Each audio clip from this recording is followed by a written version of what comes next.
Don't hang up that phone. We've found what you're looking for. Welcome to the Let's Talk Cabling podcast with Chuck Bowser, RCDD.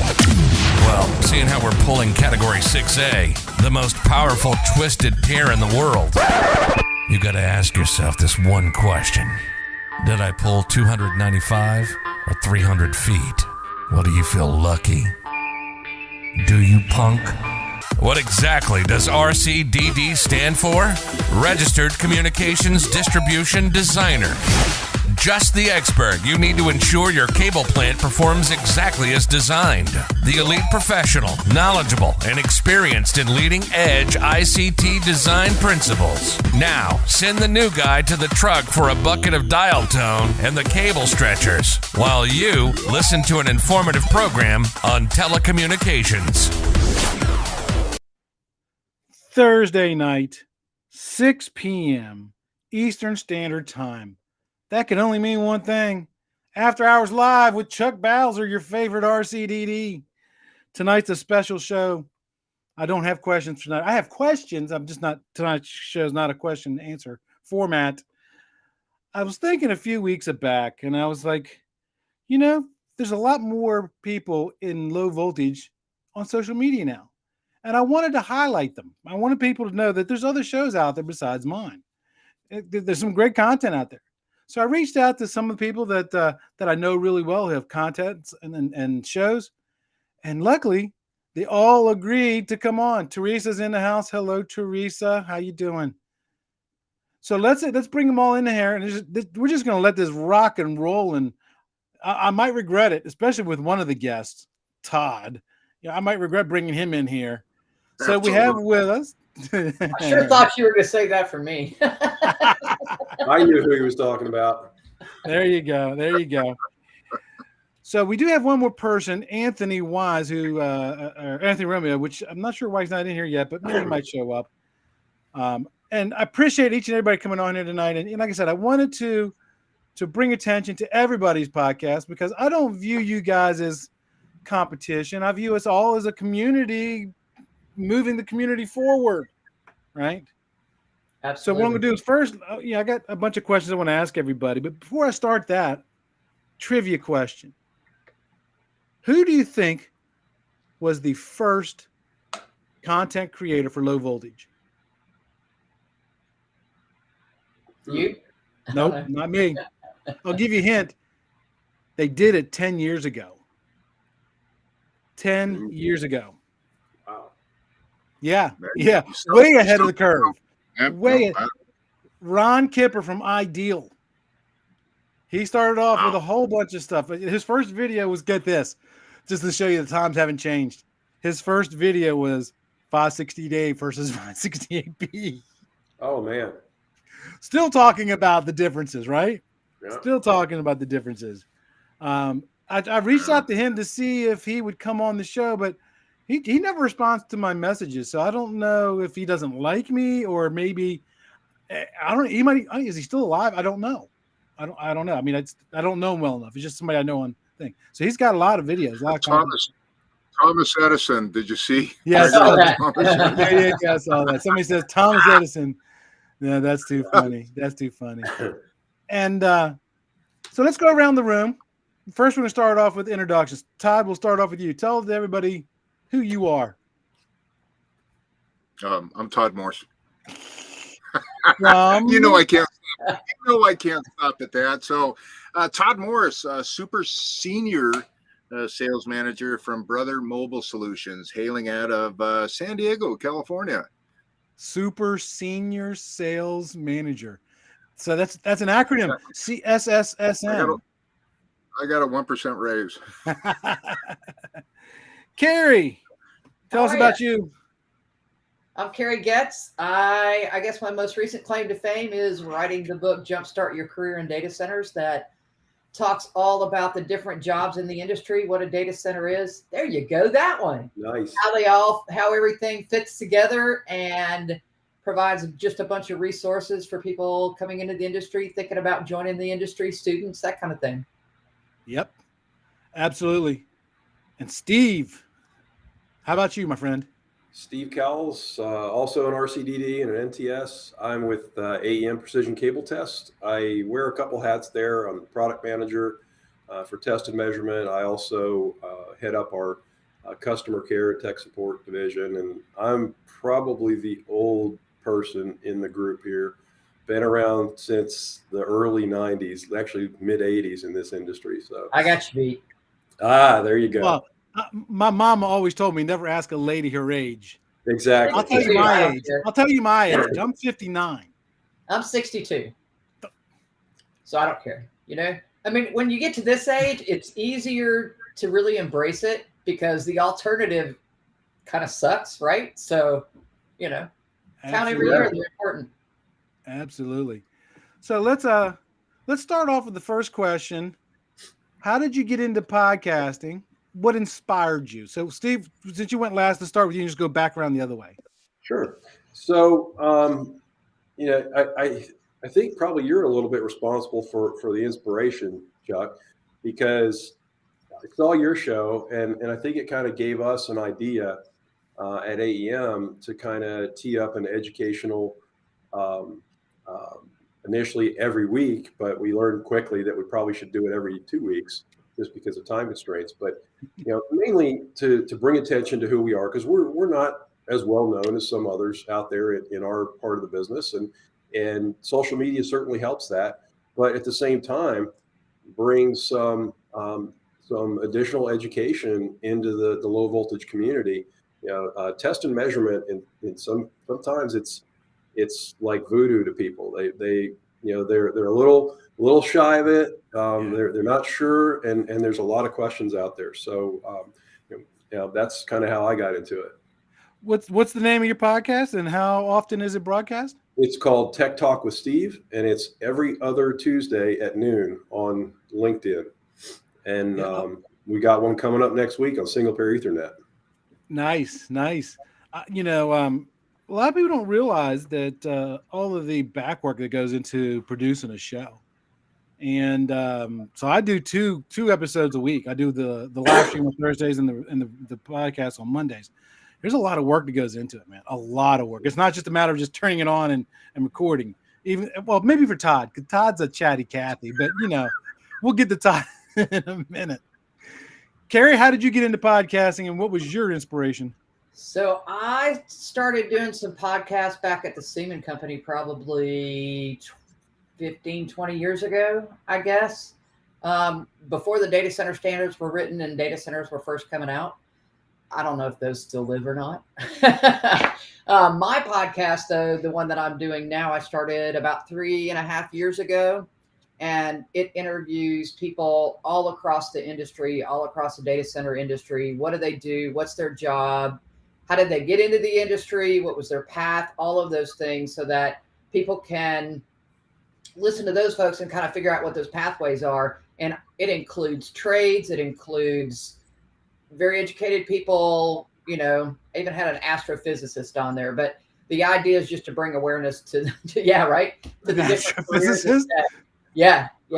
Who cussed like a sailor, by the way? That was a fun edit. Oh, I bet. What's the name of your podcast?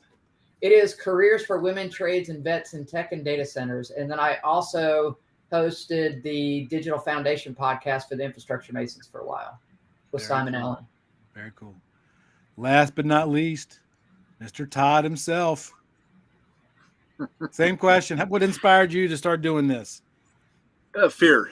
Absolute fear and terror. If you're scared, just say you're scared, man. Well, you know what? I just never show that I sweat. All right. So it was an inner fear.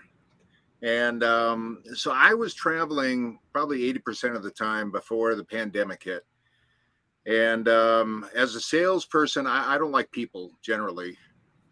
And so, it was a good thing for me because I had done some training videos. What better way to not have to deal with somebody than just do a video? And so these videos on YouTube were getting a ton of hits. And it really was 3 to 5 days that I got this whole thing put together out of my garage in Carlsbad, California. But it was the fear of, okay, we're going into lockdown. What the hell am I going to do now? And that's really what drove this thing. And I thought this whole thing was going to last a couple weeks. All right. And obviously we're into our 80th episode, I think, right now. And I got to tell you, Chuck. So normally when you guys see me, I kind of look like that goof over there with a hat on. And there's a reason why this lighting is not good. I know, Chuck. I'm just saying that, I'm as white as a ghost. And just for you and only your episode today, are you going to see me without some type of head cover? But anyway, the name of the series is BS with Todd. And we go live on LinkedIn every 2 weeks. We're going to scale that back a little bit more due to some shorts I'm going to do. But we did 50 or 48 episodes on just labeling, and the well went dry. I had nothing more to talk about. So we started inviting industry guests. And Steve's been on my show a couple of times. Thank you, Steve. Some of the highest rated episodes, believe it or not, were with Steve and you, Chuck. And so we're now in a stage of talking about the industry and how labeling relates to that particular product of the guest that I have on. So it's starting to bring in a much more broader audience. And I will say, and I'm going to kind of shove this in brother's face, but I have a YouTube channel and we're just shy of 19,000 subscribers, which is more than entire brother has. So I guess I'm doing something right. I do shoot from the hip, unlike you, Chuck. Everything is shoot from the hip. It's fly by the seat of your pants. And I think that's why people really tune in to see me, either succeed or fail. But anyway, I appreciate you having me on today, and check out BS with Todd. What makes you think I don't shoot from the hip? BS stands for Boy Scouts, right? Yeah, exactly. Yeah. Don't make him say it. Don't egg him on. Yeah. No. I will be politically correct here, because I did say the real BS 2 words on my very first episode, in which HR and legal were watching. Oops. And I got a mouthful, but it stands for Brother Solutions in Sure this case. It does. Sure it does. It's not the only time HR got involved in one of your episodes. Yes. One of the things I like about the whole journey of doing podcasting and vlogging is the unexpected things, right? So anybody who watches my episode, they know my key phrase, right? What is my key phrase? Knowledge is power, right? Everybody knows that. Everybody knows that. That came up by pure coincidence, right? And I certainly didn't plan that out. I'm not no marketing genius. I was teaching a class somewhere, and one of my audience members came to meet me afterwards, and he walked through the door, and first thing he said is knowledge is power. I was like, hey, because I only said it like once or twice. So what is the one thing that you did or that you on your show that you didn't really anticipate, but it kind of caught on? Like, I know Todd's. I could tell Todd's his Toddisms. I love his Toddisms. Hopefully we'll get one tonight. I'll think of one. And you know what? Those Toddisms, actually, you talk about fly from the seat of your pants, is that, the mind is always turning at, 10,000 RPM. And a lot of stuff comes out that probably shouldn't come out. And there's a great story with me and Steve on one of our episodes, which ask me about that later on or in an email. We'll talk about that privately. Yeah, that's not for Chuck Show. But anyway, that happened live on the air. And if you haven't seen it, go back and check out the very first episode I did with Steve. But anyway, the Toddisms, like cassettability, there's no such word. Right. And those things just kind of fly out. And we've even taken those and put them on the back of some of our shirts. So, it is. I'm somewhat cognizant of what I'm saying most of the time, but yeah, those things just slip out, man. Yep. Yeah, that's what makes them so funny. I love them. Carrie, do you have any we kind could of always, petition Webster to make those legit words. Hey, but we should first have Toddism submitted first. Toddism. There you go. I like that. What about you, Carrie? Do you have anything that developed out of the show that you didn't really anticipate that just kind of seems to be like your anchor? I don't really have one that I know of, other than because it's so many different guests, right? So mine's very guest focused, and I talk very little on mine, and they talk a lot. So I'm, just pretty good at asking questions and letting them chat. But the more that I talk, I would probably be like Todd and have some Carrie-isms for sure. Oh, you're doing a great job today. Don't fool yourself.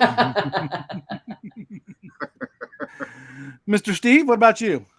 So, a couple things. I think I've had more people reach out to me to contact on LinkedIn since we started doing the episodes. Because obviously we're streaming it on LinkedIn. So as the episodes get out there, I start getting pings on LinkedIn to connect with people in our industry. So my number of connections has gone way up since that. But the other thing is, and maybe it's just me, not my coworkers who work behind the scenes to really drive the show. Initially, I anticipated U.S. market, right? But shortly after we started this, we hired somebody over in Dubai who covers Middle East, Eastern Europe, Africa, and we hired somebody in Europe. So now we get a global presence, either live or a lot of times they'll watch the on demand because it's different time of day there. But that it just seems that it, which is exactly why we did it. We wanted to get our name out there more, and it's worked. I kind of already mentioned it that people outside of this group don't understand how much work's actually involved in it, right? I mean, even like you're doing a show like kind of like Carrie, where it's guest oriented. My show is kind of 75-25. It's 75% interviews, 25% content that I make up. But even if you're guest centric, I mean, you got to research, find the guest, right? You got to find the topic, and then you got to edit the episode. Well, we haven't gotten that far yet. You got to find out if they're willing to even be on the show, right? Because there's a lot of people who, as soon as you say, "Hey, do you want to come on the show and be a guest?" They're like, "Wait a minute, I'm going to be I'm going to be in front of a camera." So you run with that, and then you interview them, then you edit it, then you publish it, and then you got to promote it. I mean, there's a lot of work that goes on producing the stuff. So starting off with you, Steve, what are some of the things that you do to help prepare for all that? So most of that stuff is done behind the scenes. Now ours is a live episode. Nearly every time. We've had one episode that I was going to be traveling that day, so we pre-recorded it, but we didn't tell anybody it was pre-recorded till the end of the episode. I go, "Oh, by the way, this was pre-recorded. We will respond to your questions though." So, Jacqueline Walker and Lisa Schwartz do a lot behind the scenes to help get this stuff together. I don't know how you do it, Chuck, because you're doing all this stuff by yourself. And I'm fortunate. I've got Jacqueline behind the scenes. So every time I'm on, she's back there changing everything, moving things around, updating the screens, posting the messages like you just did from Anthony. So all that, that's all done in the background. The post-processing stuff, because usually we're not recorded, is less intense because we like to take that live episode and put it out there raw, unless there's something really bad that Todd says if he's on that we have to filter out. Then obviously we do that. But we had an episode a couple of weeks ago that at the beginning of the episode, our intro video didn't play. And I'm sitting there, I'm checking emails and I'm moving around, and I didn't realize I was live on camera. There's probably a good 30 seconds and I'm just sitting there doing whatever. But it's live. It happens to everybody. Happens to everybody. With the blooper reel. Yeah. Todd, how do you prepare for your shows? What do you do? I don't do a damn thing. Not a damn thing. I've got 27 states that I manage as far as sales. And the best thing about my show is that I line up guests weeks in advance. In fact, I'm sitting here reading emails about my next guest, which is actually a couple that do motivational stuff. I see a lot of motivational stuff on LinkedIn. And when I was forced to go to the brother get together in Boulder, Colorado, this couple got up there and spoke. And you know what? It actually made me think, believe it or not. And they were so good, I invited on the show. So really the way I do it is that I reach out and I say, hey, you want to be on the show? And they always ask me, well, do we have a script? Do we have topics? And the answer is no. It really is, I get to know who I'm talking to. Chances are I already know them in the industry. I've either installed their products or I look at their new stuff and do a little bit of homework. And then we have somebody in the background that basically helps us out as far as restream and so forth and whatnot. But I think that's why a lot of people tune in, Chuck, is because they know it's completely unrehearsed and practiced and unpredictable. But yet it still sticks to the topic in a very lighthearted way, if you will. Right. Yeah. When I reach out to my guests, I've got a template email that it kind of explains, here's what will happen. We'll have a pre-show interview where we get on, we just kind of talk. And then I'll give them, here's what we're going to talk about. Right. And here's a list of potential questions.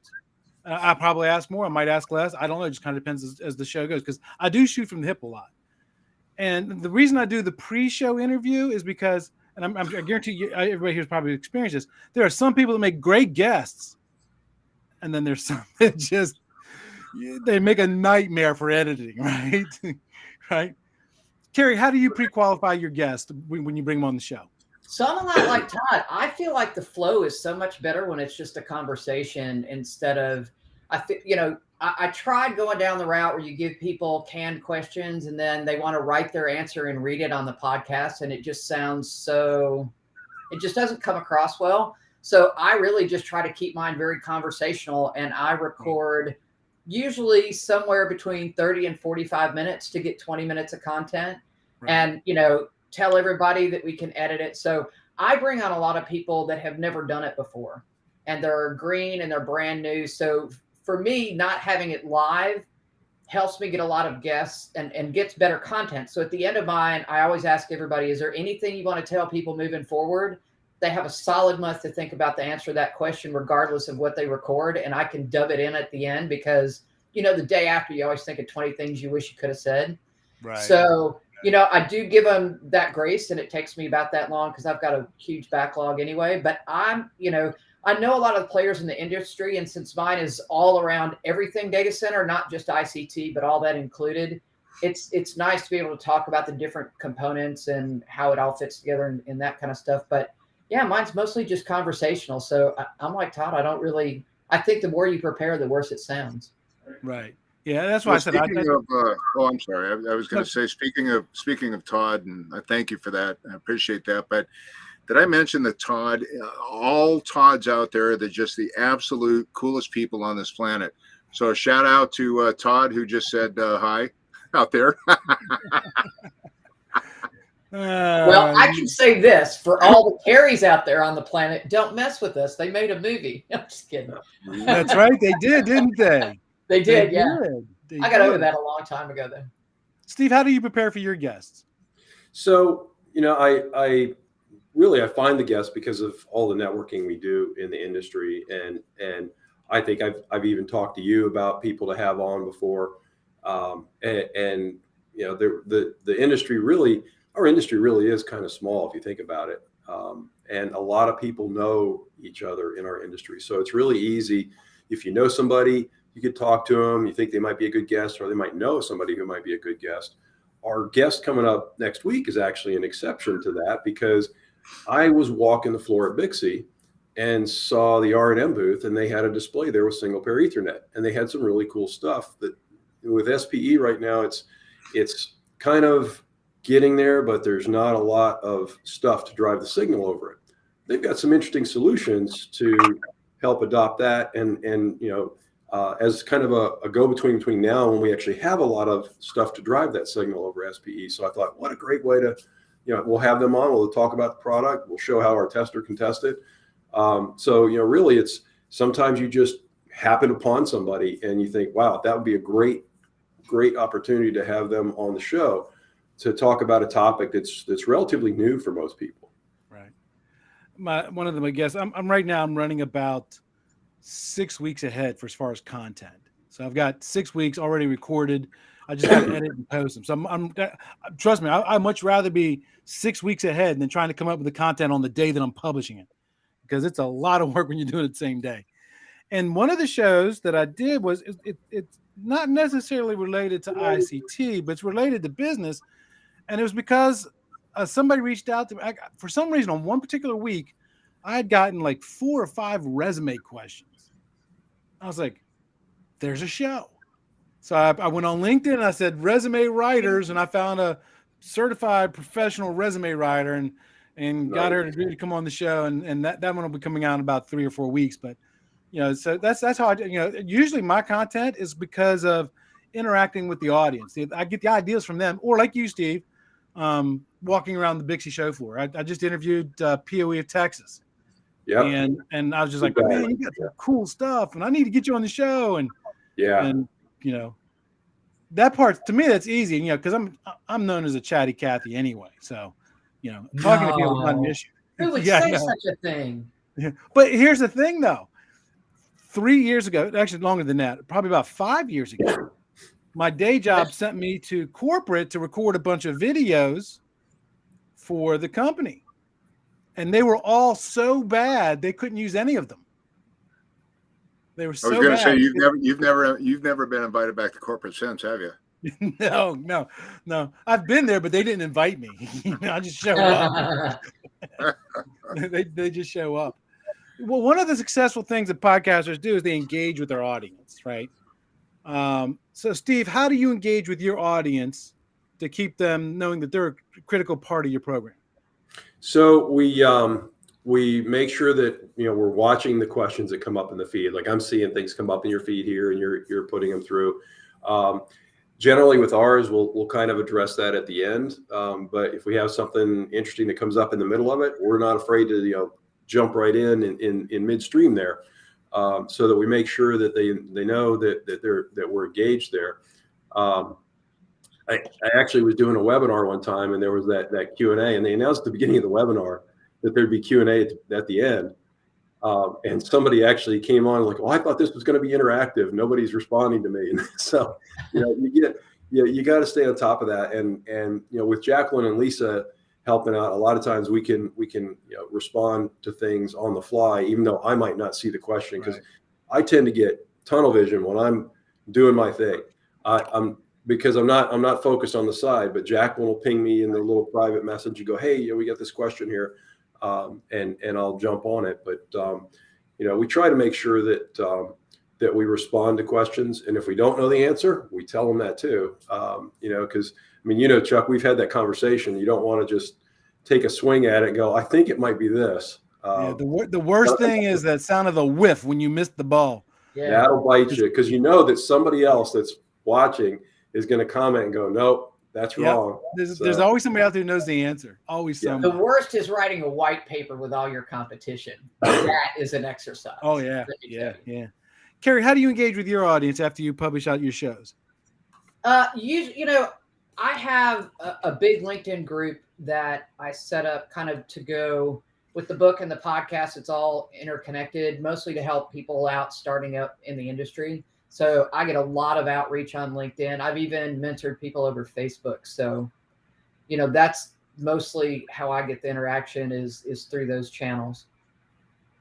And Todd, you're a master at this. I love watching you at the Bixie shows. I've seen you at 2 or 3 of them now, and you are just a natural when it comes to interacting with people. You're absolutely a natural. And same thing with your show. You're really good. When I watch your shows, because if I can't watch it live because I'm teaching, I always watch the recorded one afterward. And because you are really natural at talking to people. Outside of events like Bixie, how do you engage with your audience? I've been in this industry not quite as long as you have, Chuck, but like Steve said, I think, or you said, or somebody said, it's a small industry. So I know a ton of people in the industry. And I keep it real. I mean, there's no filter. Obviously, everyone here and there's a newbie on board, but I don't have a filter, and I think people really relate to somebody like that. I don't cuss up a storm, but I'm as real as it comes in my interaction. I use a lot of humor.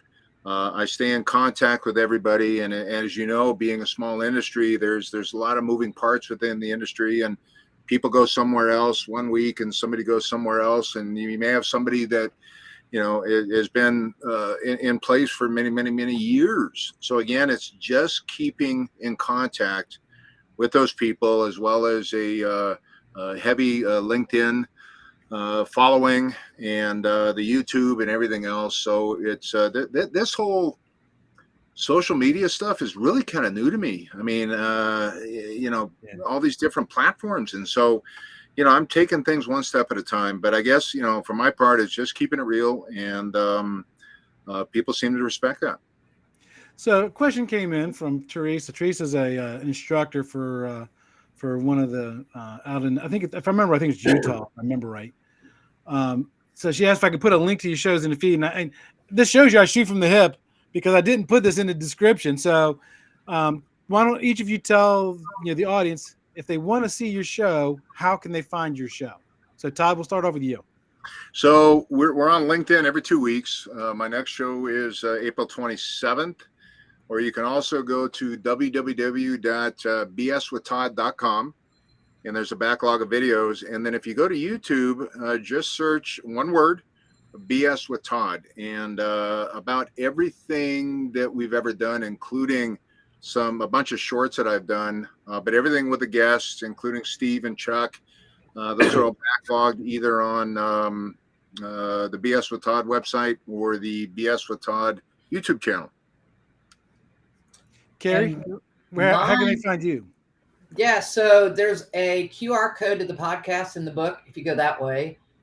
Or you can go to, it's in the back, carriegoetz.com and get to it that way. You can go to strategicom.com, or it is on every Apple platform. It's called Careers for Women, Trades, and Vets in Tech. Steve, how do they find your show? So there's a couple ways. If you follow AEM Precision Cable Test on LinkedIn, you'll see the posts that come up advertising it. We've got one coming up next Tuesday at noon Eastern time. But also, if you go to our website, www.aem-test.com/TTWS for Tech Talk with Steve. And when you go there, you'll see the previous episodes that are available on demand. You'll see a little link, usually at the top, that will tell you what's coming up next. And you can click on that and go sign up to watch it via LinkedIn. Right. So with my show, it's relatively easy. If you go to any search engine and type in #CBRCDD, I'm going to populate the whole front page. You'll find the YouTube. You'll find everything. And that wasn't really by design. I mean, I knew a little bit about hashtags, but so I wanted to have a hashtag that's kind of unique. I do hashtag RCDD as well, but other people do that hashtag too. So very few people do CBRCDD. So if you type, that's why I tell people all the time, if you want to find me, hashtag CBRCDD, you'll find me. I'm not that hard. CB, real cool dressing dude. That's right. That's right. So everybody here is running a podcast and running a day job. How do you deal with all that extra workload? I thank God I got a very understanding wife, because I work on most of my podcast stuff sitting next to her watching the TV. So Steve, we'll start off with you. How do you manage a daytime job and do the podcast? So for me, all the prep work that goes into advertising it, coming up with the what we're going to say is the little blurb on LinkedIn, and how we're going to promote it. we work on some of that as a team. Jacqueline and Lisa and I kind of brainstorm and come up with what's going to be on there. And then Jacqueline really does the heavy lifting behind the scenes and getting it all put together for us, making sure that it's promoted on social media, that it gets on our website in a timely manner. And then for my part, I pretty much 99% of the time, I know the topic I'm going to be talking about really well. If I don't, I do some research on it. And then I don't script it at all. Day of the show, I go live. I have a rough idea how it's going to flow. And if I have a guest on, I might give them a few questions that we might address during the show. But I'll discuss it. Typically, we have a rehearsal meeting with the guest if we're having a guest on, usually the week before. So we can go through, make sure they're familiar with the platform, and make sure that we're all understanding who's going to do what during the episode. But for the most part, it's when I have somebody on, we're just talking to each other, and we might pull up some slides, talk about a few things. If I'm doing it on my own, I'm shooting from the hip most of the time. I know what I'm going to talk about. It's stuff I live and breathe every day, and I just get on and go with it. And some episodes are better than others. So I guess that's why I'm different from you guys, because, and correct me if I'm wrong. I know I'm right with Steve and Todd, but I'm not so sure with Carrie. Your podcasts are kind of tied in with your day jobs. My podcast is a separate entity. I mean, completely separate entity. So it's like having two separate full-time jobs. So maybe that's why sometimes I do feel overloaded, because like you said, by the time you come up with all this stuff, and then what I do with my content is after the show, I break it up into 1 minute segments, and those go out to TikTok and Instagram and YouTube Shorts and all that stuff. And so, like I said, I'm busier than, like my dad used to say, you're busier than a one-legged man in a butt kicking contest, son. A long-tailed cat in a room full of rocking chairs. That too, that too as well. So Todd, let me ask you this question, right? How do you track the success on your show? I know you're doing really well with, especially on the YouTube, as far as counts. But is that really how you measure your success? No. So, I get to mix doing this stuff with work. It's all about the labeling and ANSI TIA 606 D standards and how to label things the right way and talk about the wrong way to do it. So I intermix the two. And the way that I measure success, because we never know who's watching, right? We never know. And what will happen is we will get emails from people that we've never met before, asking about standards, asking about whatever the case may be. And I know of at least half a dozen of major projects that we've won due to the show. And so, they don't pay me any extra for this. All right. This is just my own way of it's, I use the KISS method. All right. And work smart, not hard type of deal. Mm-hmm. And so the way that we see it paying off is in, people emailing, calling, and then I'm not going to mention the projects, but they're major projects. So that's the way that we kind of keep this thing going. And it's involved into, so we're doing something now called the Morse code email. And so the email itself is an email blast that we throw out, and it's a direct derivative due to the popularity of the show. And so I think we're going to start including a link to get on the Morse code emails, and it's all industry related. So really numbers kind of. I wrote it down. So you better do it. I want to be on that list. Yeah, we just never know, and the amount of content or contacts that we get from the show really proves that this is a viable way of marketing the product to the masses. Right. Carrie, how do you measure your success? For me, it's really more on a personal level. I don't really go by how many subscribers there are, because the numbers are up, they're down, they're all over the board, and it depends on who you interview. So you can't really, to me, that's not where success is. To me, it's when somebody reaches out on LinkedIn and I can make a connection. Do you know somebody who this, or do you know somebody who's that? Or I really need a mentor. Can you set me up? And then you get a new mentee or something. For me, that is 100% of the success, is knowing that I touched somebody and made a difference. Not in the creepy sort of way, but Right. in the ethereal sort of way. And, you know, I think it's important, especially for us, because none of us are spring chickens, that we reach forward to the next generation and kind of help them with some of these things and pass that wisdom on and make it easier for them. So when I get, you know, when that happens, or, you know, just something as simple as a thank you, man, that means everything to me. And to me, it's worth every bit of it. And I get that pretty much every day. So, you know, I'll keep doing it as long as that keeps happening. Well, thank you. You're welcome. Steve, how about you, my friend? How do you measure the success of your podcast? So we look at, you know, the metrics on LinkedIn, of course, as a start. Not always an indication of how successful it was. Sometimes you get more live viewers than others, but we also look at the on-demand viewing after the fact. But we also look at some of those emails like Todd was talking about. We get emails out of the blue, or messages on LinkedIn. You know, hey, you know, I saw your show. I have a question about this. So if we're getting people to interact with us like that, or getting people to express an interest in our product or learning more from us, then we mark that as a success. And you know, the other thing, you know, like Carrie was saying, you know, a thank you.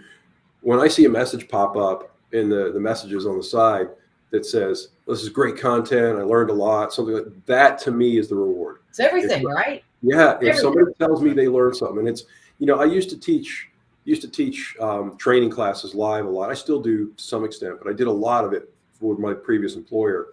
And when you teach classes live like that, sometimes you get the deer in the headlights look. And Chuck's nodding his head. He knows where I'm going with this.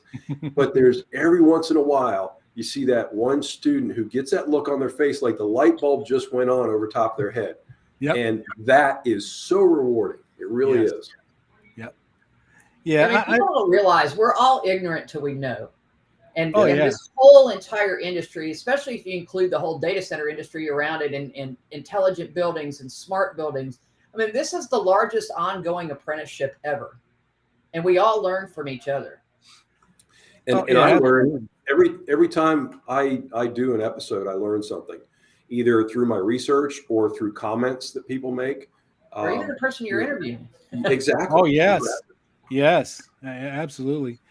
For me, you know, I do pay attention to my numbers, but that's not how I measure my success. I understand the relationship that one day when I grow up and get to be big like Todd, I can have 19,000 followers on YouTube too.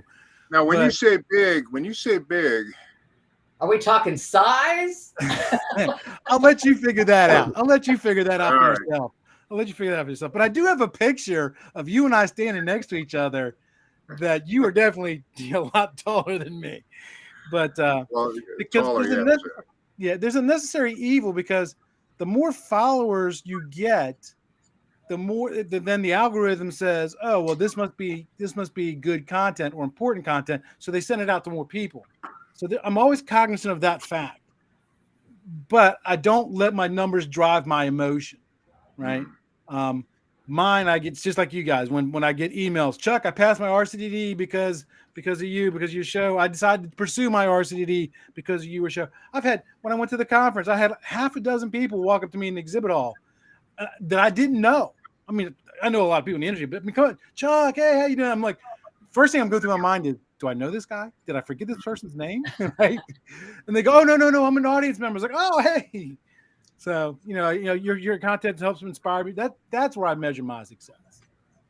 Yeah, I mean, that's all. I mean, that's all of it. I mean, and I get marketing departments need to measure these, especially for you guys where it's tied to your corporate job, you know, and the marketing department cares. But, you know, the personal rewards far exceed any of that. Yeah. Oh, absolutely. Absolutely. Hey, so real quick to what Ed said there, I just saw a post from Ed. He's been, you know, trying to get numbers and stuff like that. You know what? It took me a solid year to really start, you know, this slow train turning. Yes. And I know Chuck, everyone here on board. And, personally, I don't care. I really don't care, because if you do something right and you do something good, then something good is going to happen because of that.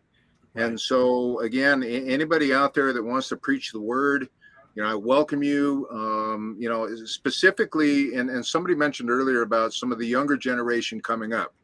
Us old farts, we're getting up there in age, and there's a new young generation that we need to encourage as influencers, and if that's what we are, to really encourage that. So Ed, I would say just keep going, man. Well, and I would add to that too. Even if you record it and nobody listens, you've gained experience. Right. You've jumped a bridge. You've done something new that you haven't done. The second time will be better. The next time will be better. If you interview guests, especially when you're starting out, if you get them to cross promote it, that gets you some attention, right? Because they're promoting in their channels, you're promoting in your channels. All of that is going to help build that audience. Pay attention to the feedback you get earlier. Like I've started cutting back the time on mine. I used to do 30 minutes and people would listen to those, but now they don't. Now it's, thanks to TikTok and social media, people have a 3-minute attention span. So, I started cutting back the time a little bit, and people, turn it on, turn it off. Yeah, right. 1 minute. Yeah, whatever that is. I don't have TikTok, but right. But I think you have to view any experience that you get, even if it's a horrible experience, it's worth the experience just to say that you did it, you tried it. Right. You'll be a little bit better at public speaking. You'll be a little bit better talking in front of crowds at a meeting. It all is part of your growth. So it doesn't really matter if anybody listens or not. If it benefits you, if it benefits one person, right, that could be you. It's worth every bit of it. That's a great point, because I just came to this realization literally a few months. I've been doing my podcast now for 2.5 years. My delivery as an instructor at my day job has gotten way better because of this. Because I'm more comfortable talking and going outside my comfort zone now, and just my day job is benefit for me doing this, even though I don't ever mention my day job on the podcast. Let me ask you this question, and I just want you guys to shake your head either yes or no on this question. Have you ever gone back to your first episode and watched it and then cringed? No. What about you, Todd? I don't even like listening to my own voice when I edit it, much less I can listen to it again. I have. It was absolutely awful. But it just shows how far the show has gone. So I don't like watching my shows, to be honest with you. I've watched me and Steve's segment many times, hilarious, that we did together. But no, I don't like watching my shows. But I just wanted to see kind of where I started and where I am now. Right. And I think I was better off during the beginning parts of my shows.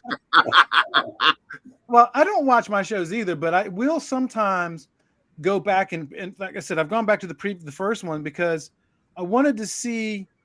I'm always in this self-reflectance thing, right?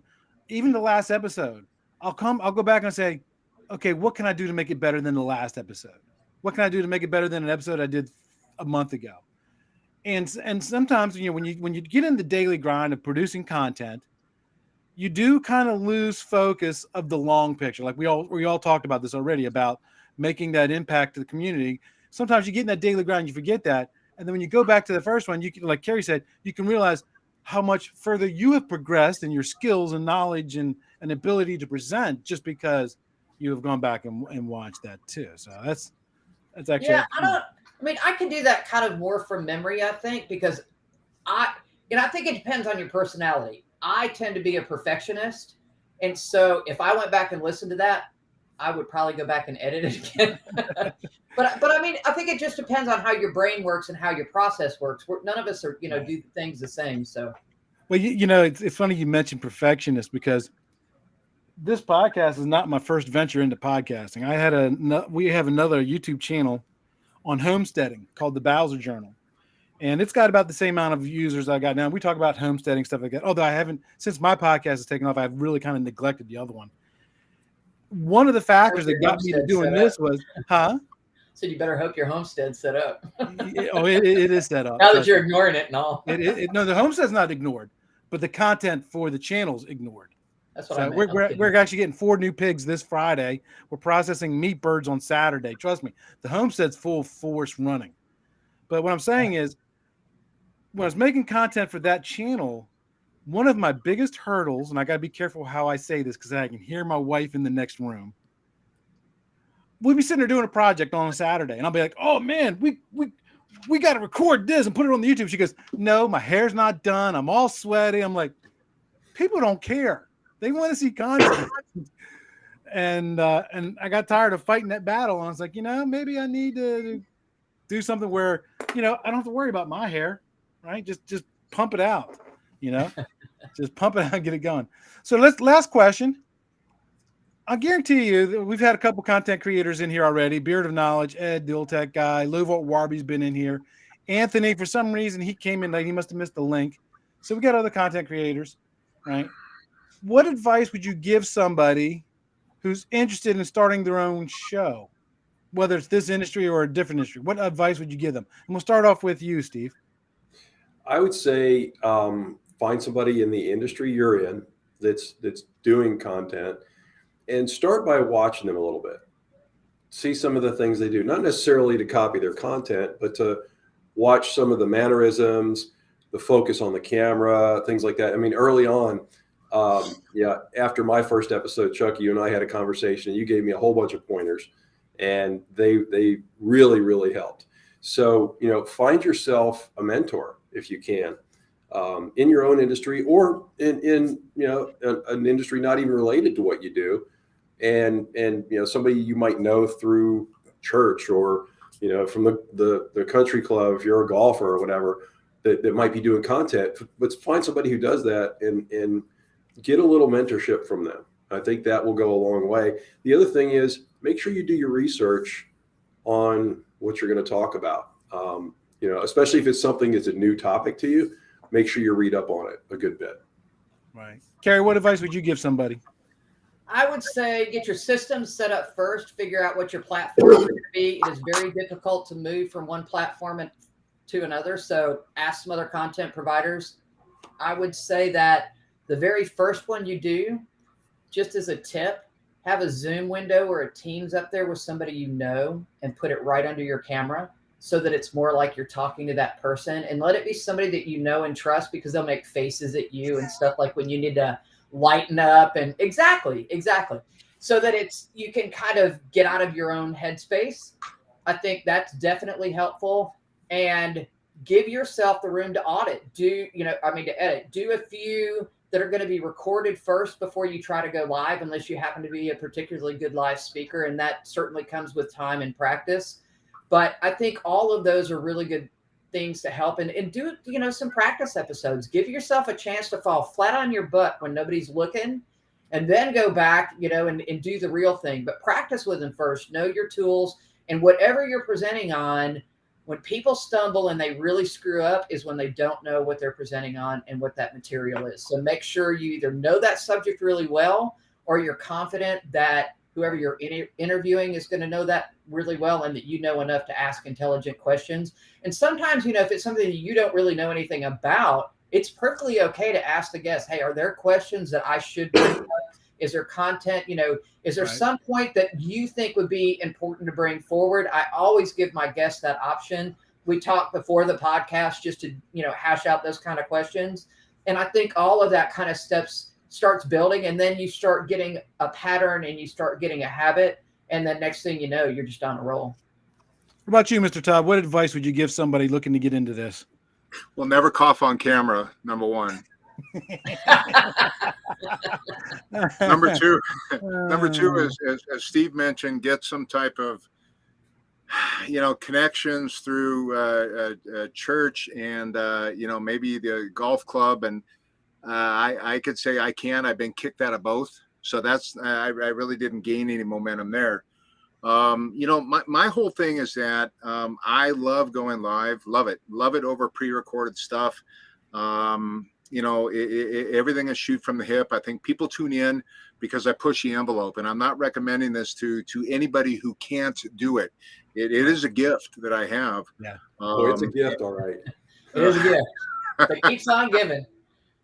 Well, and that's the key to my success. And everybody has their own key as to why they think that they're successful. And it's it's judged in certain areas.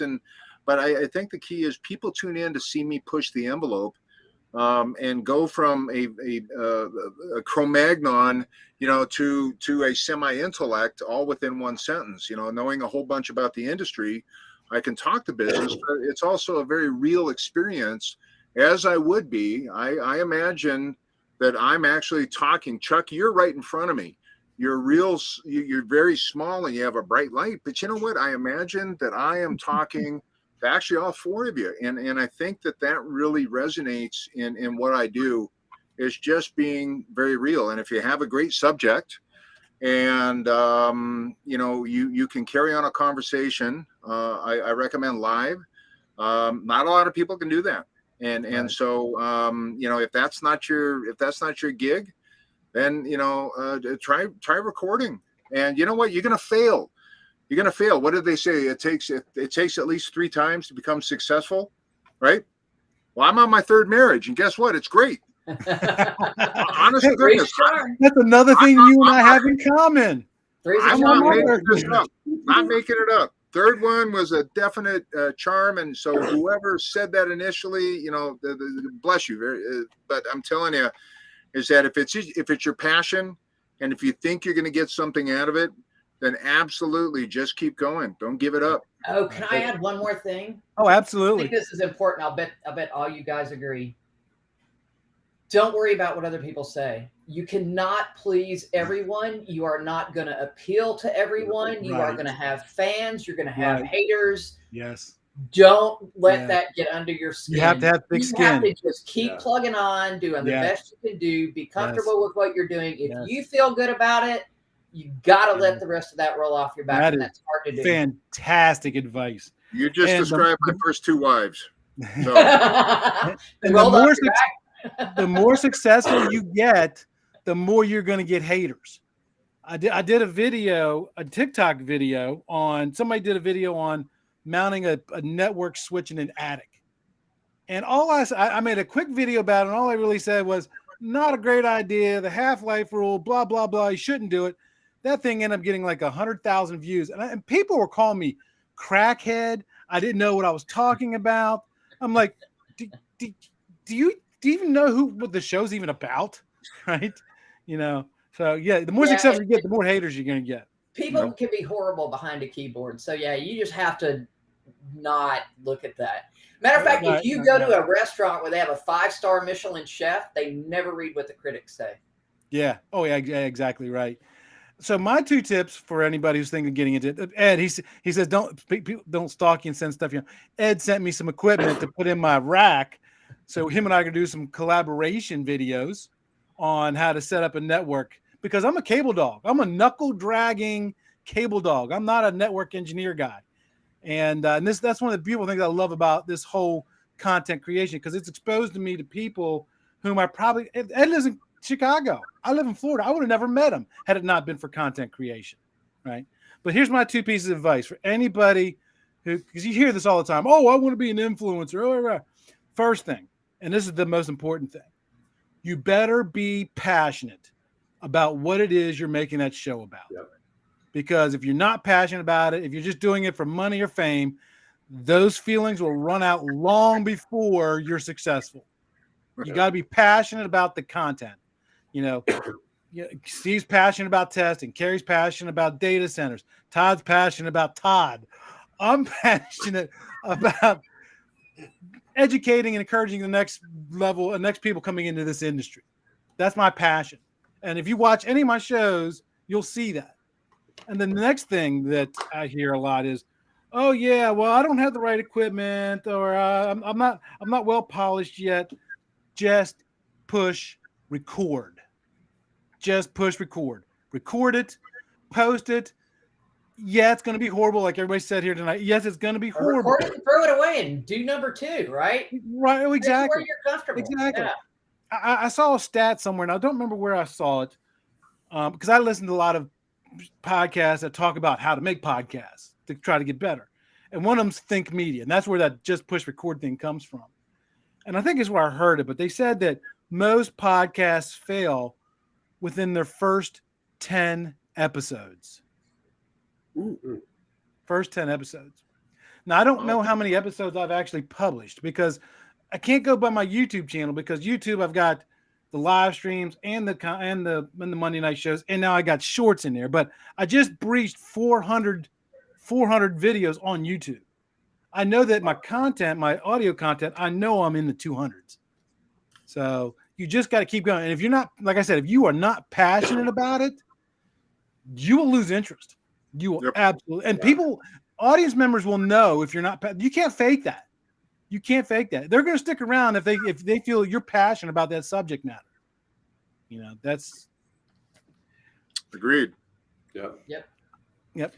Hey, I appreciate each and every one of you guys coming on here. And what I'll do is after the show, when it publishes, I'll go and think. I'll make sure I'll put in the links to all your shows in the description down below, because I shoot from the hip and I didn't think to do that ahead of time. Oops. Well, we weren't very proactive in providing you with those either. So there you go. Yeah, send me the links, email me the links, and I'll put them in the description. And I think together, all of us are making this industry better. And as we were doing this, I got to thinking, because Ed was on here, Beard of Knowledge is on here. Maybe I need to do another one of these shows called TikTok Influencers of Low Voltage. Sure. Oh, there you go. You can leave me out of that one. Well, you know, I was like you. I shied away from TikTok because all the negative stuff to it. But I'll tell you what, there's a lot of low voltage people on TikTok who are hungry for knowledge. That's my biggest audience right now. Is it really? Yeah, I'm not like Todd, but I've got, I think, 4,300 followers on TikTok. Oh, and nice. every 90 days, I'm getting about 90,000 views on my videos. That's by far my biggest platform. Because remember, I just don't need another time waster in my life. Here's the beautiful thing. If you do it right, it's not right. Remember, my show is geared to young people. I'm trying to get young people interested and excited about this. That's where they are. They're not on Facebook. Very few are on LinkedIn. And part of what I do is, instead of sitting down, I need to record a video for TikTok and then record the video, I do them in batches. Somebody mentioned it earlier, the Monday motivations, right? I do them every Monday morning on TikTok. I sit down in one day and I record 30 of them. And then I put them in my drafts. And then all I do is Monday, click, boom, send, done.